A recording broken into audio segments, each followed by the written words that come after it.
الحمد لله رب العالمين والصلاة والسلام على سيد الأنبياء والمرسلين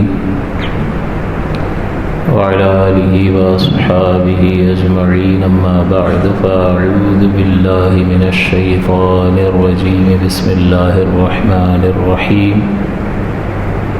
قال الله تبارك وتعالى في القرآن المجيد والفرقان الحميد إنا نحن نزلنا الذكر وإنا له لحافظون صدق الله العلي العظيم وصدق رسوله النبي الأمين۔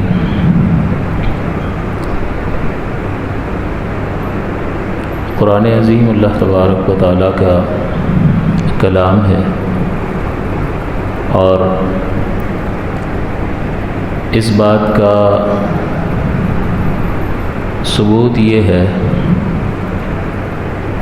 بلکہ قرآن عظیم جو ہے اللہ تعالیٰ کی وحدانیت، نبی مکرم صلی اللہ علیہ وسلم کی رسالت پر اور اپنے اللہ کا کلام ہونے پر بذات خود دلیل ہے۔ اور اس کا ثبوت یہ ہے کہ اگر آپ سے کوئی پوچھے کہ بھئی کیا ثبوت ہے کہ یہ وہی کلام ہے جو 1450 برس پہلے رحمت دو عالم صلی اللہ علیہ وسلم پر اترا تھا، آپ کے پاس کیا ثبوت ہے کہ یہ وہی کلام ہے؟ تو آپ یہی جواب دیں گے کہ یہ تواتر سے منتقل ہوتا آیا ہے۔ پوری دنیا میں قرآن عظیم کی دعوت پھیلی، اس کے نسخے پہنچائے گئے، اور جہاں بھی ٹیکنالوجی نے تو اب ترقی کی ہے، لیکن اس سے پہلے بھی جہاں بھی آپ قرآن عظیم کے نسخے دیکھیں گے اس میں ذرہ برابر بھی آپ کو فرق اور تفاوت نظر نہیں آئے گا۔ تو یہ تواتر کے ساتھ نقل ہوتا ہوا ہم تک پہنچا ہے۔ دوسرا یہ کہ قرآن عظیم از خود اس کتاب کو دیکھا جائے تو یہ عدیم النظیر ہے، یعنی اس کی مثال ہی پیش نہیں کی جا سکتی ہے۔ ورنہ اگر انسان کی بنائی ہوئی کوئی چیز ہو تو کوئی دوسرا انسان، اللہ تعالیٰ نے ایک سے ایک باصلاحیت انسان پیدا کیا ہے، تو کوئی اور باصلاحیت انسان جو ہے وہ اپنی صلاحیت کو استعمال کرتے ہوئے اس سے بہتر چیز لا سکتا ہے، لیکن قرآن عظیم کے اللہ تبارک و تعالیٰ کا کلام ہونے کی دلیل یہ ہے کہ اس کی نظیر ہی کوئی نہیں لا سکا۔ تیسری بات یہ کہ قرآن عظیم کے اگر مضامین کو دیکھا جائے، ہم میں سے اگر کوئی شخص کوئی کتاب لکھتا ہے تو وہ کتنی چیزوں کو ڈسکس کر سکتا ہے؟ ایک لمٹ ہوتی ہے، ہر کتاب کا ایک موضوع ہوتا ہے اور اس موضوع ہی سے متعلق کوئی شخص کلام کر سکتا ہے۔ ایک کتاب کے ایک سے زیادہ موضوعات نہیں ہوتے ہیں، کیونکہ ہر شخص کی ایک لمٹ ہے، اس کی معلومات کی ایک حد ہے۔ کوئی بھی شخص جو ہے اگر اسپیشلائزیشن کر سکتا ہے، مہارت حاصل کر سکتا ہے، تو وہ کتنی چیزوں میں مہارت حاصل کرے گا؟ کیا ایسا ہو سکتا ہے کہ ایک شخص دنیا کے تمام علوم میں ماہر ہو جائے؟ وہ ماہر انجینئر بھی ہو، اس جیسا کوئی انجینئر نہ ہو، وہ ماہر آرکیٹیکٹ بھی ہو، پوری دنیا میں اس کے جیسا کوئی آرکیٹیکٹ نہ ہو، وہ ماہر لغت دان بھی ہو، پوری دنیا میں کوئی اس کے جیسا لغت سمجھنے والا نہ ہو، وہ ماہر تحریر کرنے والا ہو، وہ ماہر ڈاکٹر بھی ہو، ماہر سرجن بھی ہو ہی نہیں سکتا۔ بلکہ اگر ڈاکٹر بھی ہے تو آپ نے یہ دیکھا ہوگا کہ اسپیشلائزیشن اگر کوئی کر رہا ہوتا ہے تو کوئی صرف دل ہی کے معاملات کو دیکھ رہا ہوتا ہے۔ یعنی یہ جو وجود اللہ تعالیٰ نے بنایا ہے یہ بھی ایک بہت بڑی کائنات ہے، اور اس وجود کو بھی ایک آدمی مکمل طور پر نہیں سمجھ سکتا اور اس پر کمال حاصل نہیں کر سکتا۔ تو ہارٹ اسپیشلسٹ، برین کے اسپیشلسٹ ہیں، جگر کے اسپیشلسٹ ہیں، تو جتنے اعضاء ہیں ان کے الگ الگ اسپیشلسٹ ہیں۔ اس ایک بدن کا کوئی ایسا ماہر نہیں ملتا کہ جو ہر جسم کے جز کے بارے میں مکمل عبور رکھتا ہو۔ اس کے برعکس اگر قرآن عظیم کے مضامین کو دیکھیں تو اگر کوئی لکھے گا کتاب تو اس کو ایکسپرٹیز اگر ہوگی تو ایک محدود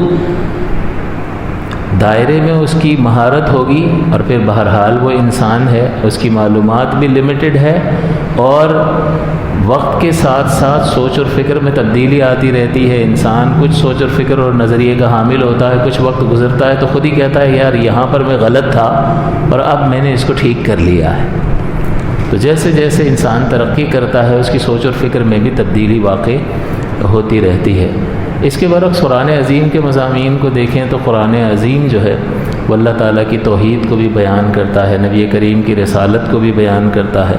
اس میں احکام بھی ہیں، اس میں ڈراوا بھی ہے، اس میں ترغیب بھی ہے، ابھارنا بھی ہے، اس میں اللہ تعالیٰ کی وحدانیت پر، اسلام کی حقانیت پر، نبی کریم کی رسالت پر، قرآن عظیم کے اللہ تعالیٰ کا کلام ہونے پر، اور آخرت میں مرنے کے بعد آخرت میں اٹھنے پر اور حساب کتاب کے معاملات پر بڑے بہترین اور مضبوط دلائل اور براہین اللہ تعالیٰ نے قائم فرمائے۔ اسی طرح سے مستقبل کی خبریں اس کتاب میں اللہ تعالیٰ نے ارشاد فرمائیں، ماضی اور مستقبل کے واقعات کو بیان کر دیا کہ سابقہ کتب میں جب انہوں نے ان لوگوں نے دیکھا تو وہ حیرت زدہ رہ گئے کہ ان کو کیسے پتہ چل گیا۔ تو ان کو نہیں پتہ چلا بلکہ یہ خالق کائنات نے یہ کتاب اتاری ہے۔ تو اس کے مضامین کی جب آپ وسعت دیکھیں گے تو اس کے مضامین کی وسعت بھی آپ کو یہ بتائے گی کہ یہ کسی انسان کا کلام نہیں ہے۔ مزید یہ کہ جب اس قرآن عظیم کے مضامین کو بیان کرنے کے اللہ تعالیٰ نے جو عربی زبان کا اسلوب اختیار فرمایا ہے، جس انداز کو اختیار فرمایا ہے، وہ فصاحت اور بلاغت کے اعلیٰ ترین مرتبے پر ہے، اور یہ اس کو ایک فصیح اور بلیغ انسان ہی سمجھ سکتا ہے۔ انتہائی کمال کا کلام ہے کہ جو کلام کے فیلڈ کے ماہر ہیں وہ اس کو جان سکتے ہیں۔ چنانچہ جیسا کہ اللہ تعالیٰ نے بھی جس نبی کو بھی بھیجا تو اسے اس وقت کے لوگوں پر غالب کر دیا۔ حضرت عیسیٰ علیہ السلام کو اللہ تعالیٰ نے بھیجا، اس وقت طب کا دور تھا، طب بڑا غالب تھا اور ایک سے ایک علاج تھا۔ اللہ تعالیٰ نے عیسیٰ علیہ السلام کو ایسا ان پر غالب کر دیا کہ وہ علاج کیا، وہ تو ہاتھ پھیرتے تھے اور شفا حاصل ہو جاتی تھی، کیونکہ نبی ہادی ہوتا ہے، اور نبی جو ہادی بن کر آتا ہے وہ ذہین ترین بھی ہوتا ہے، اور وہ اپنی امت کے کسی فرد سے کبھی بھی مغلوب نہیں ہوگا، کبھی بھی مناظرے میں وہ ہارے گا نہیں، کیونکہ وہ اللہ کا بھیجا ہوا ہوتا ہے، اور اللہ تعالیٰ نے اسے ایسی صلاحیتیں عطا فرمائی ہوئی ہوتی ہیں کہ ان صلاحیتوں کی بنیاد پر ہر شعبے سے تعلق رکھنے والا فرد نبی کے دامن سے وابستہ ہو جاتا ہے۔ تو نبی کے دامن سے ہر شخص کیسے وابستہ ہو جاتا ہے؟ اس لیے کہ اللہ رب العزت نے اپنے انبیاء کرام علیہم السلام میں ایسے کمالات پیدا فرمائے ہیں کہ جن کمالات کی بنیاد پر وہ کبھی مغلوب نہیں ہوتا۔ تو عیسیٰ علیہ السلام مردوں کو بھی زندہ کر دیتے تھے۔ قرآن عظیم اس کو ذکر فرماتا ہے وَأُبْرِئُ الْأَكْمَحَ وَالْأَبْرَصَ وَأُحْيِي الْمَوْتَ بِإِذْنِ اللَّهِ، کہ میں کوڑ زدہ کو ہاتھ پھیر کر ٹھیک کر دیتا ہوں، اور مادرزاد اندھے کو مسح کر کے ہاتھ پھیر کر ٹھیک کر دیتا ہوں، وَأُحْيِي الْمَوْتَ، اور میں زندہ کر دیتا ہوں مردے کو، بِإِذْنِ اللَّهِ، اللہ کے حکم سے۔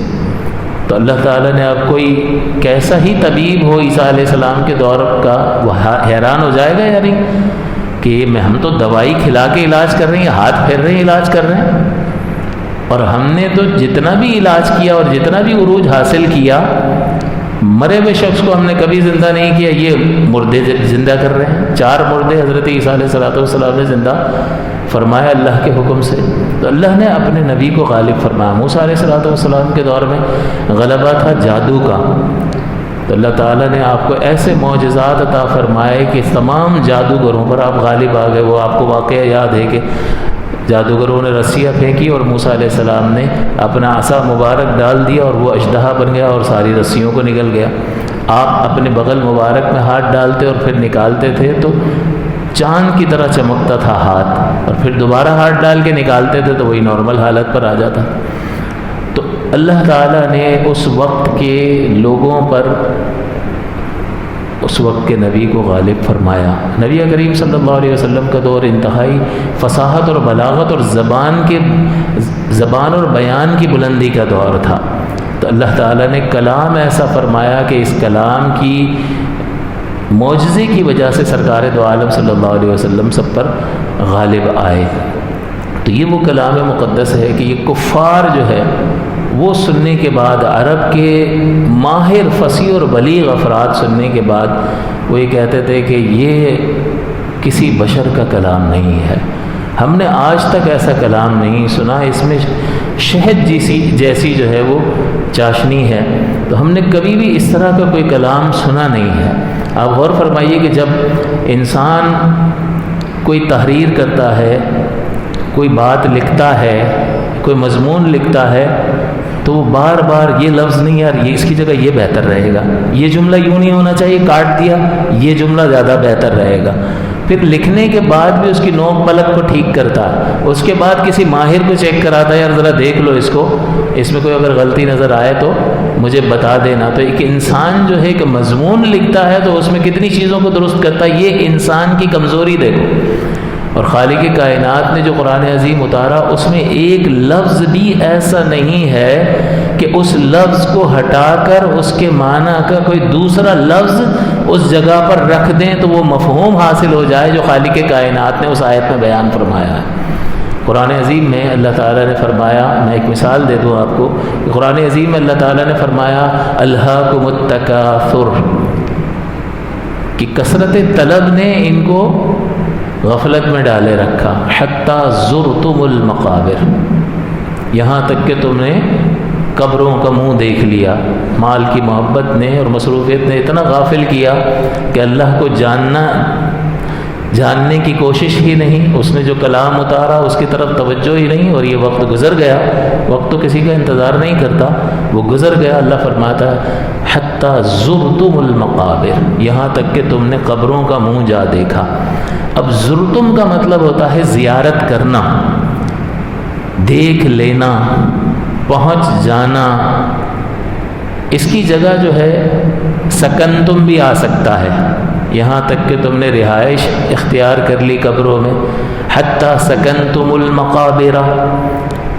اس کی جگہ وطیتم بھی آ سکتا ہے کہ حتیٰ کہ تم نے قبروں کو روند لیا اپنے وجود سے، یعنی تم وہاں پر پہنچ گئے۔ لیکن اگر ہم اس لفظ کو زرتم کو ہٹا کر سکنتم یا وطیتم لگائیں گے تو جو اللہ تعالیٰ بیان فرمانا چاہتا ہے وہ مفہوم ہٹ جائے گا، یہاں سے ختم ہو جائے گا۔ اس لیے کہ اللہ تعالیٰ نے یہاں فرمایا زرتم، زرتم کا مطلب ہے زیارت کرنا، اور زیارت جو ہے وہ بہت تھوڑے پیریڈ کے لیے ہوتی ہے۔ اس کا مطلب یہ ہے کہ یہاں زرتم کا صیغہ استعمال کر کے بتایا کہ تم زندگی غفلت میں گزار کر قبروں میں چلے گئے، قبروں کا تم نے منہ دیکھ لیا، زیارت کر لی، لیکن زیارت کا لفظ یہ بتا رہا ہے کہ یہ انتہا نہیں ہے، یہاں کے بعد آخرت بھی ہے، کیونکہ زیارت اور ملاقات کسی سے تھوڑی دیر کے لیے ہوتی ہے، مختصر وقت کے لیے ہوتی ہے۔ اس لیے اللہ تعالیٰ نے یہاں پر زرتم فرمایا، اگر سکنتم ہوتا تو اس کا مطلب یہاں تک کہ تم قبروں میں جا کر ٹھہر گئے۔ تو ٹھہرنا تو طویل عرصے کے لیے بھی ہوتا ہے، ٹھہرنا تو ہمیشہ کے لیے بھی ہوتا ہے، تو یہ اس مفہوم کو ادا نہیں کر پاتا یہ لفظ۔ اللہ تعالیٰ نے فرمایا حتی زرتم المقابر، یہاں تک کہ تم نے قبروں کا منہ جا دیکھا، یعنی قبروں کی زیارت کر لی۔ تھوڑا عرصہ عالم برزخ میں رہو گے، اس کے بعد بڑا امتحان باقی ہے، اس کے بعد تمہیں اٹھایا جائے گا اور حساب و کتاب ہوگا۔ تو ایک طرف ایک انسان کی حیثیت کو دیکھیں، اس کی صلاحیت کو دیکھیں، اور دوسری طرف قرآن عظیم کی عظمت کو دیکھیں کہ وہاں انسان ایک ایک لفظ کاٹ کاٹ کے اس میں تبدیلیاں کر رہا ہے، جملے کاٹ رہا ہے، تبدیلیاں کر رہا ہے، کسی کو چیک کروا رہا ہے، اور اس کے بعد بھی اسے ایسا محسوس ہوتا ہے کہ ہو سکتا ہے کہ اس میں کوئی خطا ہو، غلطی ہو، ابھی اس میں درستگی کی گنجائش ہو۔ لیکن اللہ تبارک و تعالیٰ کا کلام ایسا زبردست کلام ہے کہ کسی ایک لفظ کو ہٹا کر اس کی جگہ اس ہی کے معنی کا دوسرا لفظ نہیں لگایا جا سکتا۔ وہ معنویت اور وہ مفہوم جو خالق کائنات نے جس لفظ میں رکھ کر بیان کر دیا، اس کو دوسرا لفظ بیان ہی نہیں کر سکتا۔ تو اگر اس اعتبار سے قرآن عظیم کو دیکھا جائے تو قرآن عظیم جو ہے ایک عاجز کر دینے والی کتاب، یہی وجہ ہے کہ آپ غور فرمائیے، اللہ تعالیٰ نے نبی کریم صلی اللہ علیہ وسلم قرآن لے کر آ رہے ہیں.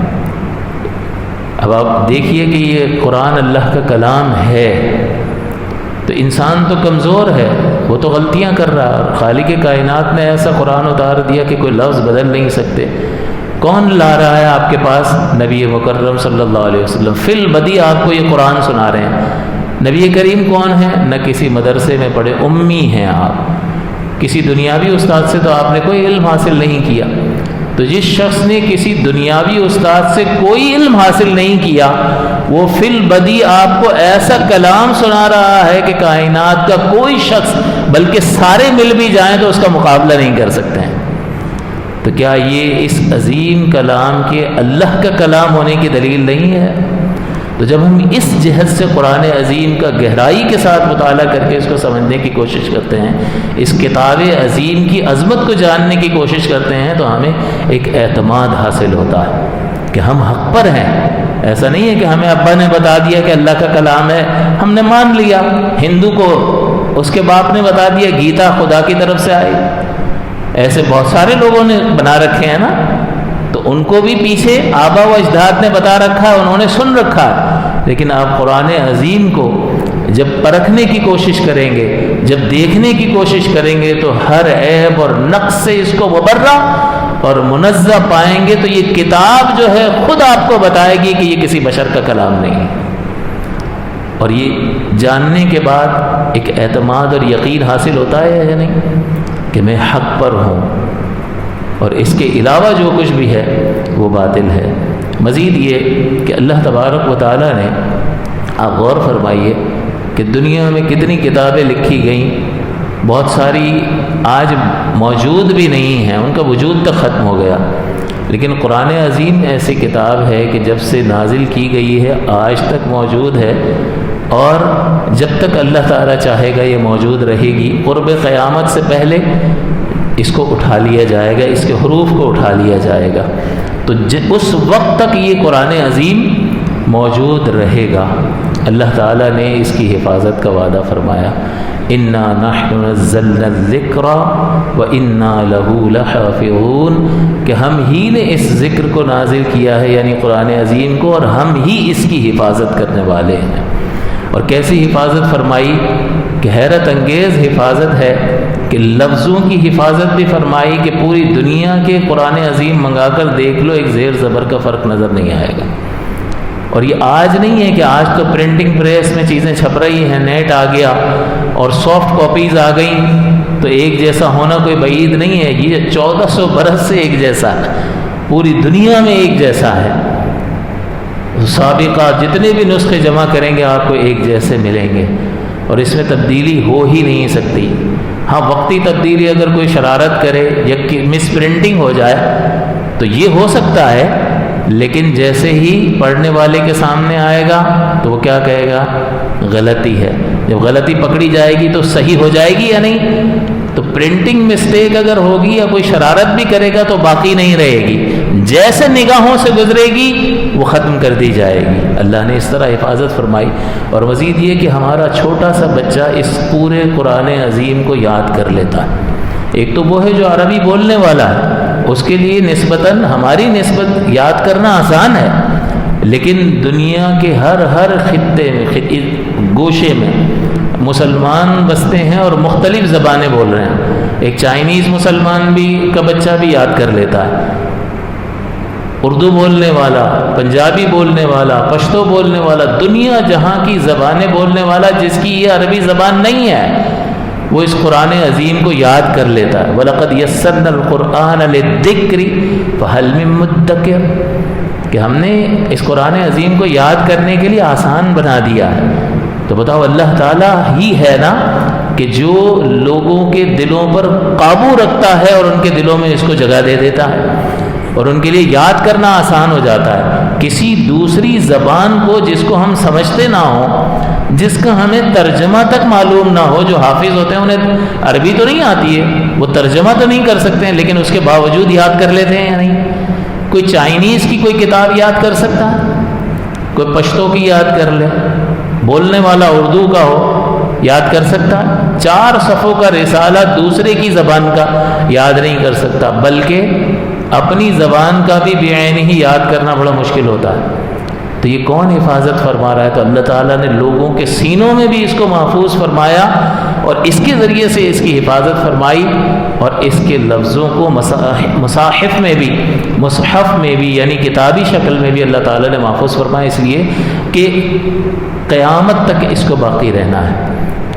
اور مزید نبوت اور رسالت کا سلسلہ ختم ہو چکا، نبی آخر الزماں تشریف لا چکے، تو ہدایت بھی کمال کو پہنچ گئی۔ پہلے تدریجاً ترقی کر رہی تھی، انسان بھی ترقی کر رہا تھا، اس کے حالات بدل رہے تھے، تو نبی آ کر زمانے کے اعتبار سے ان کو احکام دیتے رہے، حتیٰ کہ ہر شے اپنے کمال کو پہنچ گئی، اور یہ منصب رسالت بھی اپنے کمال کو پہنچا، اور اس کے لیے میرے اور آپ کے آقا صلی اللہ علیہ وسلم خاتم النبیین کا انتخاب کیا گیا، اور حضور صلی اللہ علیہ وسلم نبی آخر الزماں کے طور پر تشریف لائے، اور اللہ تعالیٰ نے کامل ہدایت بھی اتار دی۔ جب کامل ہدایت اتار دی اور حفاظت کا ذمہ بھی لے لیا، تو اب نئے نبی کی ہر ضرورت ہی ختم ہو گئی۔ نیا نبی کیوں آتا تھا؟ پہلے نبی ہدایت لاتے تھے، پھر وہ جب وفات پا جاتے تھے، گیپ آ جاتا تھا دوسرے نبی کے آنے میں اگر، تو ان کی تعلیمات بالکل بدل جاتی تھی، مسخ ہو جاتی تھی۔ خود قرآن توریت کے بارے میں، انجیل کے بارے میں اللہ تعالیٰ نے فرمایا یحرفون الکلم عن مواضعہ، کہ یہ اپنے مقام سے کتابوں میں تحریف کر دیتے ہیں، تھوڑا سا پیسہ کمانے کے لیے، دنیا کا تھوڑا سا مال حاصل کرنے کے لیے۔ تو اللہ نے اس کو بیان فرمایا کہ وہ تبدیلیاں کر دیتے تھے۔ تو سابقہ شریعتوں میں نبی کے پردہ فرمانے کے بعد تبدیلیاں پیدا ہو گئی، جب تبدیلی پیدا ہو گئی تو یقین ختم ہو گیا کہ یہ وہی عمل ہے جو خالق کی طرف سے آیا تھا۔ ہاں، نبی کے موجود ہوتے ہوئے تو ویریفائیبل تھا، لیکن نبی پردہ کر گئے اور تبدیلیاں ہو گئیں، تو اب عمل کرنے والے کے لیے شک پیدا ہو گیا کہ یہ خالق کی طرف سے ہو تو عمل کروں نا، خالق کی طرف سے ہو بھی نہیں، تبدیلی بھی ہو چکی اور میں اپنے آپ کو تھکاتا رہوں خواہ مخواہ، اور خالق کی طرف سے ہو بھی نہیں۔ تو پھر اللہ تعالیٰ نے انبیاء کا سلسلہ اللہ نے جاری رکھا کہ وہ جو شکل بگاڑ دیتے تھے اللہ تعالیٰ پھر نبی بھیجتا تھا، وہ اس کی حیت کو دوبارہ اصل صورت پر لے آتے تھے، اور زمانے کے اعتبار سے اگر کسی حکم میں تبدیلی ہوتی تھی تو وہ اس تبدیلی کو بھی بیان فرما دیتے تھے۔ تو اس طرح سے سلسلہ جاری رہا حتیٰ کہ محمد الرسول اللہ صلی اللہ علیہ وسلم پر یہ رسالت کا سلسلہ مکمل ہو گیا۔ تو الیوم اکملت لکم دینکم، آج کے دن میں نے تمہارے لیے تمہارے دین کو مکمل کر دیا، پورا کر دیا، تو تکمیل ہو گئی، اپنے کلائمیکس کو پہنچ گیا۔ وَأَتْمَمْتُ عَلَيْكُمْ نِعْمَتِي وَرَضِيتُ لَكُمُ الْإِسْلَامَ دِينًا، تو ہدایت بھی کمال پر پہنچ گئی، لیکن اگر حفاظت کا ذمہ نہ لیا جاتا تو اس میں ہو سکتا ہے تحریف ہو جاتی، پھر نبی کی ضرورت پیش آتی۔ اللہ نے حفاظت کا بھی ذمہ لے لیا کہ کمال ہدایت بھی بھیج دی اور حفاظت کا ذمہ بھی لے لیا۔ تو یہ وہی دین ہے جو نبی مکرم صلی اللہ علیہ وسلم کے ذریعے سے ہمیں حاصل ہوا، اور اس میں کوئی تغیر اور تبدل نہیں ہوا، لہٰذا اب نئے نبی کی حاجت اور ضرورت نہیں ہے۔ تو اللہ تعالیٰ نے اس طرح سے اس قرآن عظیم کی حفاظت فرمائی۔ ہے کوئی دنیا کی کتاب کہ جس کی اس درجے میں حفاظت کی گئی ہو؟ بتائیے، نہیں ہے۔ تو کیا یہ اس کے حق ہونے کی دلیل نہیں ہے؟ کیا یہ مسلمان کو اعتماد فراہم نہیں کرتا کہ میں حق پر ہوں؟ ایسا نہیں ہے کہ مجھے آبا و اجداد نے جو سکھایا میں نے سیکھ لیا، جس طرح سے دوسرے مذاہب کے لوگ سیکھ لیتے ہیں، نہیں، بلکہ اس کے دلائل میں اور اس میں غور و تفکر اور اس کی گہرائی میں جایا جائے تو حق بالکل واضح اور آشکار ہو کر ہمارے سامنے آتا ہے اور ہمیں اعتماد فراہم کرتا ہے کہ ہم اہل حق ہیں۔ اسی طرح سے اللہ تعالیٰ نے قرآن عظیم میں پیش گوئیاں فرمائی مستقبل کے بارے میں۔ اب کوئی شخص مستقبل کو جان سکتا ہے؟ ہاں، آپ پریڈکٹ کر سکتے ہو کہ بھئی مجھے ایسا لگتا ہے، جیسے کوئی ماہر کاروباری ہوگا تو اطراف کے حالات اور مارکیٹ کی پوزیشن دیکھ کر وہ پریڈکٹ کرتا ہے کہ مجھے اچھا لگتا ہے بازار، لیکن ہو سکتا ہے کہ اسے جو لگتا ہو اس کے برعکس ہو جائے۔ کیونکہ اس کی ایک انفارمیشن لمیٹڈ ہے. وہ جن حالات کو پیش نظر رکھ کر کے حالات اگر اسی طرح رہے تو یہ نتیجہ نکل سکتا ہے، لیکن اللہ تعالیٰ انہی حالات کو ہی بدل دیتا ہے اور حالات ہی تبدیل ہو جاتے ہیں. نتیجہ کیا نکلتا ہے کہ جو اس نے نتیجہ نکالا تھا، جو اس کی سوچ اور فکر تھی، وہ بالکل یکسر تبدیل ہو گئی، مسترد ہو گئی. تو پیش گوئی کوئی شخص اپنی کتاب میں نہیں کر سکتا. اللہ تعالیٰ نے قرآن عظیم میں پیش گوئیاں فرمائیں، آگے کی باتیں بتا دی، اور وہ 100% درست ثابت ہوئی. اللہ تعالیٰ نے یہودیوں سے فرمایا کہ تم تو یہ کہتے ہو نا کہ آخرت کا گھر تمہارے لیے ہے. وہ یہ کہتے تھے ہم اللہ کے بڑے چہیتے ہیں، تو آخرت کا گھر تو ہمارے لیے، باقی کسی کے لیے نہیں ہے. تو اللہ تعالیٰ نے فرمایا اگر ایسا ہے تو پھر اس دنیا میں اس مصیبت کے گھر میں کیوں بیٹھے ہوئے ہو؟ فَتَمَنَّوُا الْمَوْتَ، موت کی تمنا کرو. ان کنتم صادقین، اگر تم سچے ہو موت کی تمنا کرو، مرو اور جنت میں چلے جاؤ، یہ جنت تو تمہارا پیدائشی حق ہے. اسی طرح سورہ جمعہ میں بھی اللہ تعالیٰ نے فرمایا قُلْ يَا أَيُّهَا الَّذِينَ هَادُوا إِن زَعَمْتُمْ أَنَّكُمْ أَوْلِيَاءُ لِلَّهِ مِن دُونِ النَّاسِ، کہ اے یہودیوں اگر تمہیں یہ گمان ہے کہ تم اللہ تعالیٰ کے دوست ہو دوسرے لوگوں کے علاوہ، تم ہی دوست ہو، تو پھر دوست کے پاس جاؤ. فَتَمَنَّوُا الْمَوْتَ، تو موت کی تمنا کرو. اللہ نے آگے غیبی خبر دے دی وَلَا يَتَمَنَّوْنَهُ أَبَدًا بِمَا قَدَّمَتْ أَيْدِيهِمْ، یہ ہرگز موت کی تمنا نہیں کریں گے بسبب ان کرتوتوں کے جو یہ آگے بھیج چکے ہیں. تو بتائیے موت کی تمنا کرنا تو ممکن تھا نا، زبان سے تلفظ ہی تو کرنا ہے، ایک جملہ ہی تو بولنا ہے، اور بولنے پر قادر تھے یا نہیں تھے؟ یہ چیلنج پورا ہو سکتا تھا، لیکن جب اللہ نے خبر دے دی لا یتمنونہ ابدا، یہ کبھی موت کی تمنا نہیں کریں گے. یہ چیلنج جو ہے وہ پورا ہو سکتا تھا، لیکن اللہ نے غیبی خبر دے دی، نہیں ہوا. ایک چیلنج اللہ نے وہ بھی دیا تھا کہ جو پورا نہیں ہو سکتا تھا قرآن عظیم کے بارے میں، وَإِن كُنتُمْ فِي رَيْبٍ مِّمَّا نَزَّلْنَا عَلَىٰ عَبْدِنَا فَأْتُوا بِسُورَةٍ مِّن مِّثْلِهِ، کہ اگر تمہیں کوئی کسی شک میں تم مبتلا ہو اس کلام کے بارے میں جو ہم نے اپنے بندہ خاص پر نازل کیا ہے، یعنی قرآن عظیم، اور تم یہ کہتے ہو کہ یہ اپنے پاس سے بنا کے لے آتے ہیں، تو یہ بھی بشر ہیں، تم بھی بشر، فاتو، تم بھی بنا لو بِسُورَةٍ مِّن مِّثْلِهِ، اس کی مثل ایک صورت.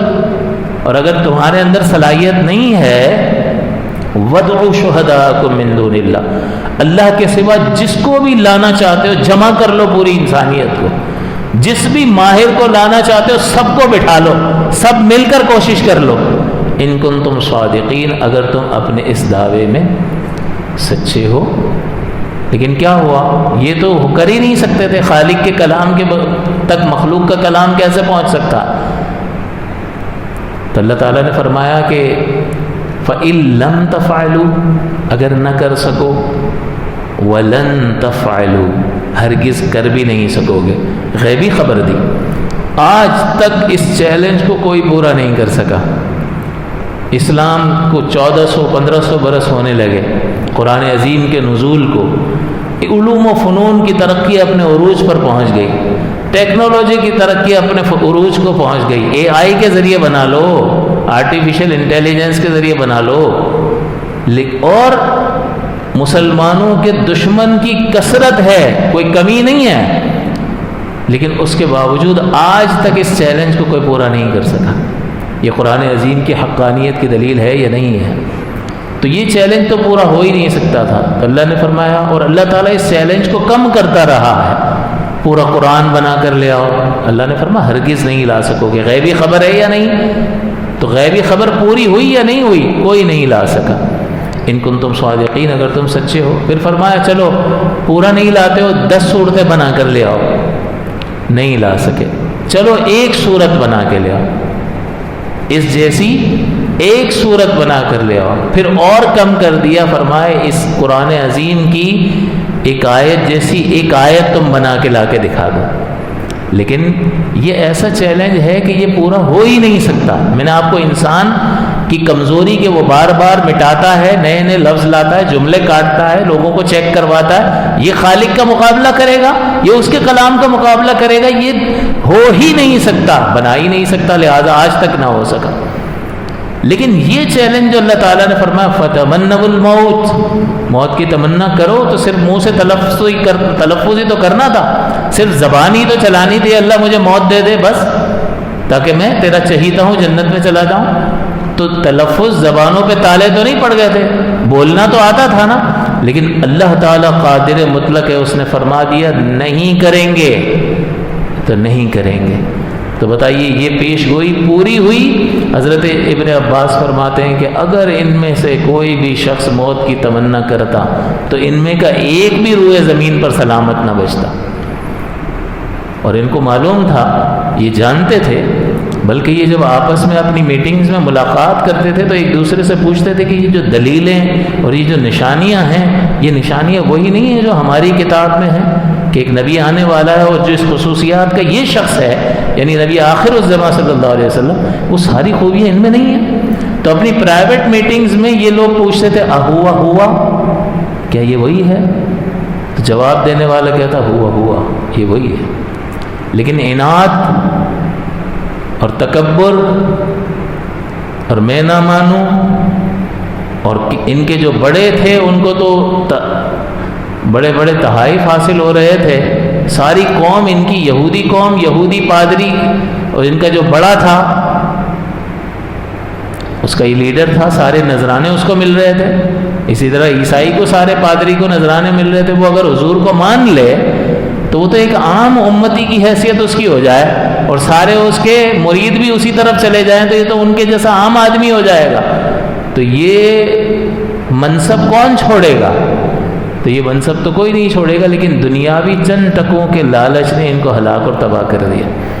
تو یہ جانتے تھے اس کلام مقدس کی حقانیت کو، یہ سب سمجھتے تھے۔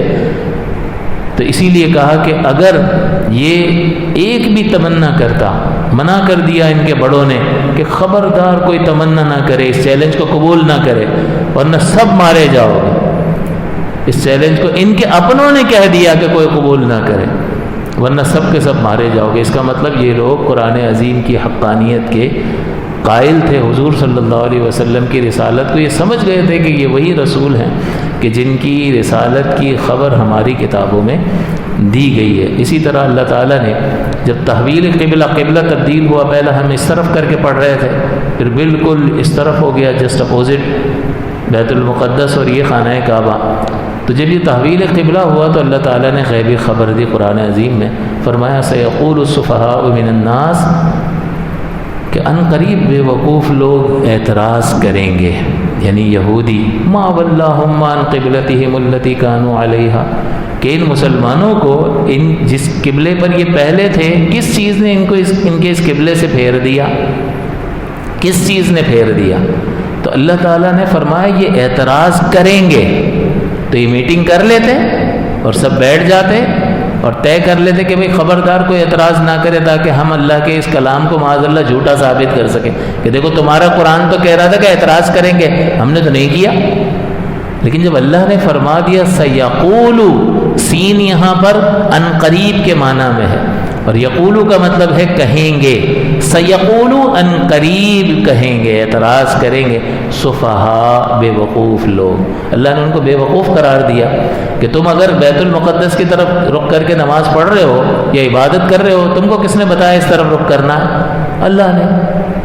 تو ان کو بھی اللہ نے بتایا ہے، اور پھر اللہ نے بہترین جواب دیا ان کو، یہ جواب دیا اعتراض کرنے والوں کو کہ للہ المشرق والمغرب، اللہ ہی کے لیے تو ہر سمت ہے، وہ جس سمت چاہے مقرر کر دے۔ تو تم نے کیا ایک سمت کو مقید کر لیا ہے، بلکہ جس سمت میں تم عبادت کر رہے ہو اس کو بھی تو متعین اور مقرر اللہ نے کیا ہے، تو اس کو تبدیل بھی اللہ نے کیا ہے۔ تو یہ بے وقوف ہیں کہ جو اعتراض کر رہے ہیں، تو اللہ تعالیٰ نے غیبی خبر دی اور یہ پوری ہوئی۔ حالانکہ یہ چیلنج بھی پورا ہو سکتا تھا کہ وہ میٹنگ بلا کر اس پر اعتراض نہ کرتے، تو یہ پیش گوئی بھی پوری ہوئی، اور اللہ تعالیٰ کے اس کلام مقدس جو ہے اس کا یہ ثبوت بنا۔ اور آگے اور بہت ساری اللہ تعالیٰ نے پیش گوئیاں فرمائی کہ لَتَدْخُلَنَّ الْمَسْجِدَ الْحَرَامَ إِنْ شَاءَ اللَّهُ آمِنِينَ۔ حضور کو خواب دکھایا گیا اور اللہ تعالیٰ نے فرمایا کہ ان قریب ضرور آپ مکہ مکرمہ میں داخل ہوں گے، آمینین، امن کی حالت میں۔ تو پھر حضور داخل ہوئے۔ اذا جاء نصر اللہ والفتح ورأیت الناس يدخلون فی دین اللہ افواجا، کہ آپ دیکھیں گے کہ لوگ فوج در فوج اللہ کے دین میں داخل ہوں گے۔ غیبی خبر دی یا نہیں دی اللہ تعالیٰ نے، اور پوری ہوئی یا نہیں ہوئی؟ ہم اسلام کو غالب کر دیں گے۔ یریدون لیطفئوا نور اللہ بافواہہم واللہ متم نورہ ولو کرہ الکافرون۔ اللہ تعالیٰ تو اس کو مکمل کر دے گا، اتمام کر دے گا اپنے نور کا، اگرچہ کافروں کو ناپسند ہو، برا لگے۔ تو ایسی بہت ساری غیبی خبریں اللہ تعالیٰ نے ارشاد فرمایا۔ غلبت الروم، روم غالب آ گیا۔ اس وقت دو سپر پاور، ایک روم اور ایک ایرانی، لیکن روم کمزور تھے اور یہ توقع نہیں تھی کہ روم ایران پر غالب آ جائے گا، لیکن اللہ نے خبر دے دی غلبت الروم، رومی غالب آ گئے۔ تو جو اللہ نے خبر دی کچھ عرصے کے بعد رومی غالب آ گئے۔ تو اپنے کلام مقدس میں اللہ تعالیٰ نے جو پیش گوئیاں فرمائیں وہ پوری ہوئیں اور پوری ہوتی رہی ہیں اور ہوتی رہیں گی۔ اس طرح سے ماضی کے واقعات بہت سارے اللہ تعالیٰ نے قرآن عظیم میں حضرت یوسف علیہ السلام کا پورا واقعہ سنا دیا، اس کو ذکر فرما دیا، اس کو احسن القصص فرمایا کہ بہترین قصہ ہے حضرت یوسف علیہ السلام کا، اور بہت سارے موسیٰ علیہ السلام کے، عیسیٰ علیہ السلام کے واقع، حضرت آدم علیہ السلام کے واقعات۔ تو سابقہ واقعات اللہ تعالیٰ نے ذکر فرمائے اور لوگ حیرت زدہ تھے کہ یہ محمد صلی اللہ علیہ وسلم نہ کسی یونیورسٹی میں، نہ کسی کالج میں، نہ کسی استاد کے پاس پڑھے ہیں، لیکن ان کو کیا پتا تھا کہ ان کو علم عطا فرمانے والا، ان کو پڑھانے والا ان کا رب ہے۔ تو جس کو رب پڑھا رہا ہو، رب سکھا رہا ہو، تو اس کو دوسرے کسی استاد کی کیا حاجت؟ تو لوگ حیرت زدہ تھے کہ یہ انفارمیشن ان کے پاس آتی کہاں سے ہے، اور ایسی ایکیوریٹ کہ جب ہم اپنی کتاب میں جا کر چیک کرتے ہیں تو بالکل وہ اس سے اس کی تصدیق ہو جاتی ہے، وہ ٹیلی ہو جاتی ہے۔ کس طرح سے ہوتا؟ وہ حیرت زدہ تھے۔ تو حیرت زدہ نہیں ہونا چاہیے تھا، بلکہ اس چیز کو قبول کرنا چاہیے تھا کہ یہ اللہ تبارک و تعالیٰ کا مقدس کلام ہے۔ اسی طرح سے اللہ تعالیٰ نے یہ حقائق کائنات، بس آخری بات کہ اللہ تعالیٰ نے اس کائنات کے حقائق پر کلام فرمایا۔ اب یہاں زمین پہ رہ کر جو ہے وہ پہلے کے دور میں تو کچھ بھی نہیں تھا، ہمیں بس دور سے سورج نظر آتا تھا، چاند ستارے نظر آ رہے تھے، آسمان دکھائی دیتا تھا، لیکن اللہ تبارک و تعالیٰ نے حقائق کائنات سے متعلق اس دور میں کلام فرمایا، اور صحابہ نے بس سنا اور مان لیا، کیونکہ ان کے پاس کوئی ریسورسز نہیں تھے کہ جس کے ذریعے سے وہ اس کو ویریفائی کر سکتے۔ اللہ تعالیٰ نے فرمایا کل فی فلک یسبحون، کہ یہ سارے سیارے ایک مدار میں گردش کر رہے ہیں۔ اب آپ کو اور مجھے یہاں سے تو نہیں نظر آ رہے نا کہ گھوم رہے ہیں، نظر آتے ہیں کیا؟ نہیں نظر آتے، لیکن صحابہ کرام نے آمنا وصدقنا، وہ جان چکے تھے دلائل کی روشنی میں۔ جب ایک اللہ تعالیٰ نے ایک آسمان بنا کر دکھا دیا، ایسا زبردست آسمان کہ جو بغیر ستون کے کھڑا ہے، اب وہ خالق یہ کہے کہ 7-6 اور اوپر ہیں تو مانے گا یا نہیں؟ مان ہی لے گا کہ یار ایک بنا کے دکھا دیا ہے۔ تو اللہ تعالیٰ کی حقانیت کو، تو اسلام کی حقانیت کو تو صحابہ پہلے سمجھ چکے تھے، ان کے سامنے بالکل یہ واضح اور آشکار اور روشن ہو چکا تھا ہر اعتبار سے، نبی کریم کے معجزات کے ذریعے سے اور قرآن عظیم کے نزول کے ذریعے سے، اور روزانہ ان کی ایمان کی ترقی ہو رہی تھی۔ اگر ان کو کوئی ایسی چیز بتائی گئی کہ جو ان کی سمجھ میں نہیں آئے تو کیا انہوں نے نہیں ماننا تھا کہ بھئی خالق ہے، ہماری سوچ اور سمجھ اور فکر اور ہمارا علم اتنا سا ہے، اور خالق کائنات اگر کچھ بتا رہا ہے تو اس نے تو ساری کائنات کو بنایا۔ ہم نے میتھمیٹکس نہ پڑھا ہو یا تھوڑا بہت جانتے ہوں اور میتھ کا ماہر کوئی فارمولہ بتائے تو ہم کیا کہیں گے؟ صحیح ہوگا، اور کیا؟ آپ کیسے ویریفائی کر سکتے ہو؟ یار ماہر ہے، یہ ماہر ہے اور میں اس کی مہارت کو جانتا ہوں، تو جب اس کی مہارت کو جانتا ہوں تو مجھے سمجھ میں نہیں آتا پھر بھی مان لیتا ہوں۔ ایک شخص کی ایجاد کو دیکھا، اس کی ایجاد آپ کے سامنے آیا، آپ نے کہا یار کمال ایجاد کی ہے اس نے، بہترین زبردست بندہ ہے، تو ساتھ والا کہتا ہے ابھی تو تم اس کو جانتے نہیں ہو، یہ تو بہت چھوٹی چیز ہے، یہ تو فلاں بھی چیز کر سکتا ہے۔ اچھا، یار جو یہ بنایا ہے نا اس نے، اس سے لگتا ہے آپ جو کہہ رہے ہو نا وہ بھی صحیح ہوگا، بنا سکتا ہوگا. تو اس کا مطلب یہ ہے کہ اگر کچھ آپ سامنے رکھتے ہو اس کی بنیاد پر جو کسی کو اعتماد اور یقین حاصل ہو جاتا ہے وہ آگے یقین کے لیے مددگار ثابت ہوتا ہے. تو بتائیے خالق کائنات پر صحابہ کرام کا اعتقاد اور یقین کیسا تھا؟ گھر چھوڑ دو، چھوڑ دیا، مدینہ مکہ چھوڑ دو، جائیداد چھوڑ دو، رشتہ دار چھوڑ دو، مدینہ ہجرت کر جاؤ، چلے گئے. کچھ نہ کچھ یقین تھا یا نہیں؟ کامل یقین تھا. یہ کامل یقین اور اللہ کی معرفت ان کو ہر قدم اٹھانے پر ابھارتی تھی اور انہوں نے یہ عمل کر کے دکھایا. اسی طرح یہی وجہ ہے کہ اللہ تعالیٰ نے قرآن عظیم میں حقائق کائنات کے بارے میں فرمایا هو الذی خلق اللیل والنہار والشمس والقمر کل فی فلک یسبحون، کہ وہی ذات پاک ہے جس نے رات کو اور دن کو پیدا کیا اور سورج کو اور چاند کو پیدا کیا اور ان میں سے ہر ایک مدار میں گردش کر رہا ہے. صحابہ نے سنا، ویریفائیبل نہیں تھا، کوئی خوردبین نہیں تھی کہ یہاں سے وہ چیک کر لیتے، کچھ بھی نہیں، کوئی یوٹیوب نہیں تھا کہ سرچ کر کے سائز آف یونیورس کو دیکھ لیتے اور پتہ کر لیتے. آج آپ کر سکتے ہو اور آپ ان چیزوں کو دیکھو گے تو یہ آیات جو ہے، یہ جو نتیجہ سامنے آیا اور ان آیات کو دیکھو تو اب بندہ کہتا ہے کہ سبحان اللہ، اللہ تعالیٰ بہت زبردست ہے اور یہ اس کا کلام مقدس اسی کا اتارا ہوا ہے. اسی طرح فرمایا شخر الشمس والقمر کل یجری لاجل مسمى، کہ ہم نے سورج اور چاند کو مسخر کر دیا اور ہر ایک مدت تک جو ہے وہ گردش کر رہا ہے.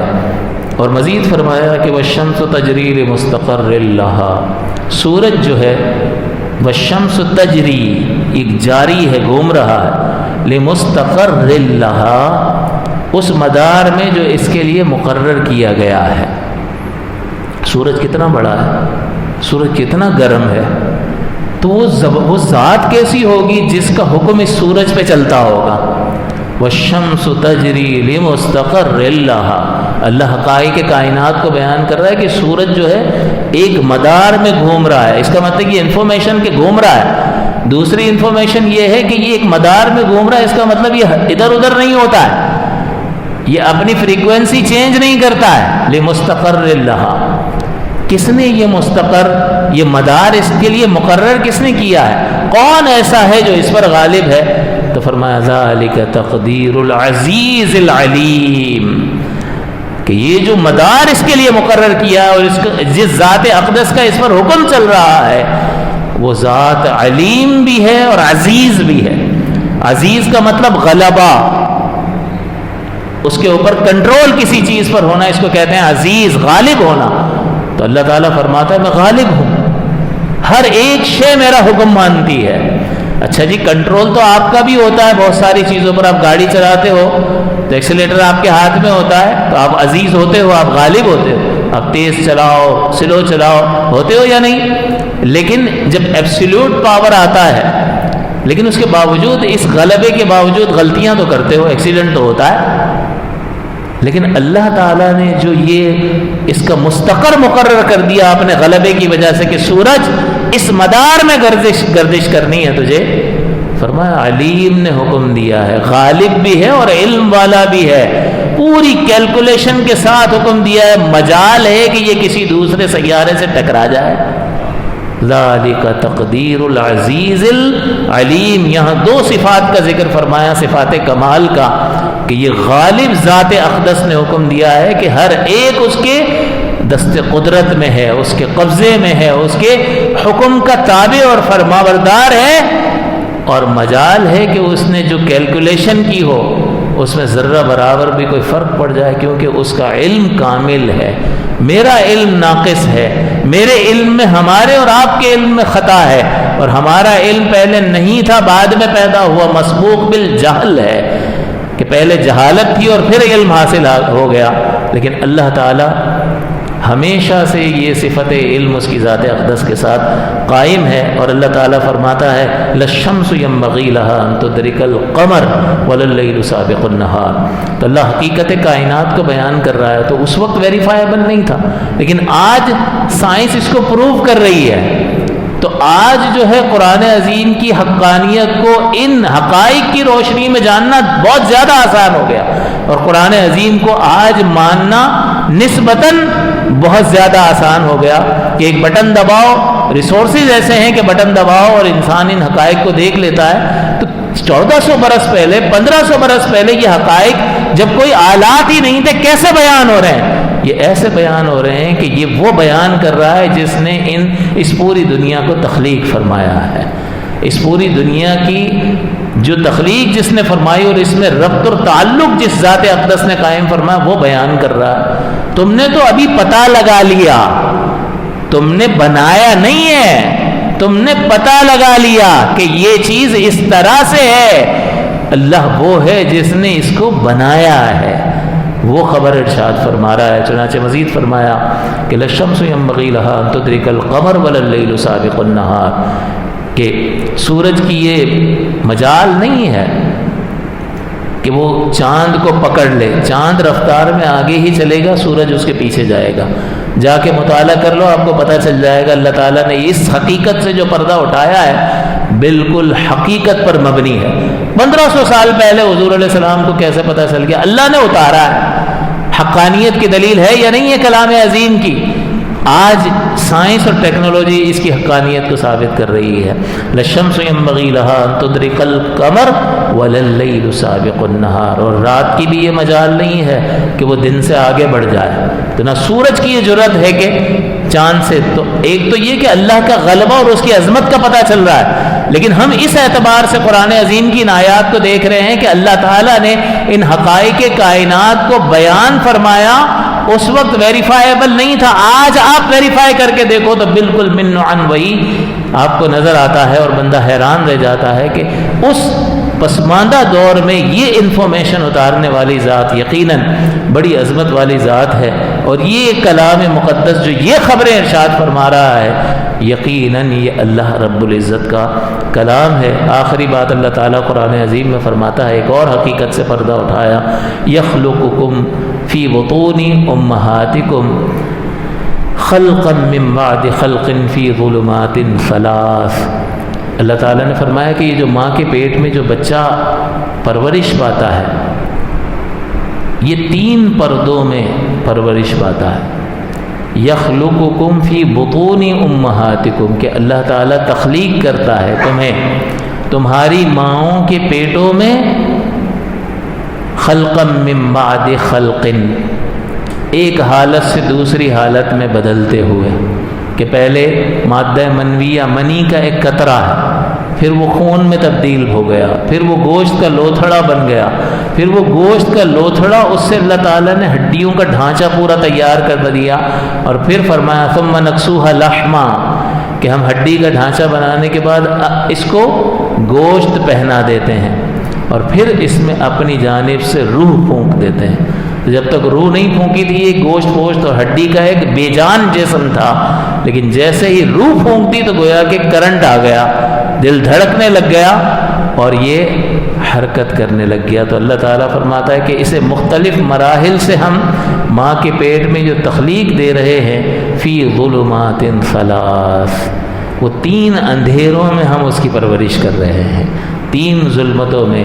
آج جو اعضاء کی تشریح کا علم دیکھ لیں، اس میں جا کر یہ تلاش کریں تو آپ کو مل جائے گا کہ ماں کے پیٹ میں جو بچے کی پرورش ہوتی ہے تو باہری جلد اور بچہ اس کے درمیان 3 جلدیں ہوتی ہیں جس کے اندر یہ پرورش پا رہا ہوتا ہے۔ تو 1400 برس پہلے اللہ تعالیٰ نے قرآن عظیم میں ان حقائق کو بیان فرمایا۔ تو یہ حقائق اور بھی بہت ساری باتیں کی جا سکتی ہیں لیکن وقت ختم ہو گیا، تو اسی پر میں اکتفا کرتا ہوں کہ اس سے ہمیں قرآن عظیم کی عظمت کو، قرآن عظیم کی حقانیت کو، قرآن عظیم کے اللہ تعالیٰ کے کلام مقدس ہونے کو کا اعتقاد جازم ہوتا ہے، اور اس کے نتیجے میں ایک اعتماد ہمیں حاصل ہوتا ہے کہ ہم حق پر ہیں، ہماری جو تربیت کی گئی ہے وہ حق کے ساتھ تربیت کی گئی ہے، اور الحمدللہ رب العالمین ہم ہدایت پر ہیں، اور اس کے علاوہ جو کچھ بھی کوئی راستہ اختیار کرتا ہے تو وہ یقیناً گمراہی ہے اور وہ تباہی کا راستہ ہے۔ اللہ تعالیٰ سے دعا ہے کہ اللہ تعالیٰ ہمیں اس قرآن عظیم کی عظمت کو سمجھ کر اپنے تعلق کو اس سے مضبوط کرنے کی توفیق عطا فرمائے۔ آمین وآخر دعوایا ان الحمد للہ رب العالمین۔ اللهم صل على سيدنا ومولانا محمد معدن الجود والكرم وآله وصحبه وسلم۔ اللهم ربنا تقبل منا إنك أنت السميع العليم وتب علينا يا مولانا إنك أنت التواب الرحيم۔ یا ارحم الراحمین، ہم سب کی حاضری اپنی بارگاہ ناز میں قبول و منظور فرما۔ اے کریم و رحیم، اپنے کلام مقدس کا سیکھنا سکھانا یا ارحم الراحمین قبول و منظور فرما۔ یا اللہ، جن بھائیوں نے اپنا قیمتی وقت تیرے دین کو سیکھنے کے لیے، تیرے کلام مقدس کو سمجھنے کے لیے وقف کیا، یا ارحم الراحمین ان تمام کو اس کا بہترین بدل دنیا اور آخرت میں عطا فرما۔ اے کریم و رحیم، قرآن عظیم کے معانی اور مفاہیم سے ہمارے سینوں کو منور فرما۔ یا ارحم الراحمین، اس کی تعلیمات کو سمجھنے اور اس کے تقاضے کے مطابق عمل کرنے کی توفیق عطا فرما۔ اے کریم و رحیم، ہماری خطاؤں سے درگزر فرما۔ یا ارحم الراحمین، ہماری خطاؤں کو نیکیوں سے تبدیل فرما۔ اے کریم و رحیم، ہمارے بیماروں کو صحت و تندرستی عافیت عطا فرما۔ ہمارے مرحومین کی بخشش و مغفرت فرما۔ یا ارحم الراحمین، ہم سب کے ایمان کی حفاظت فرما۔ یا ارحم الراحمین، تنگ دستوں کو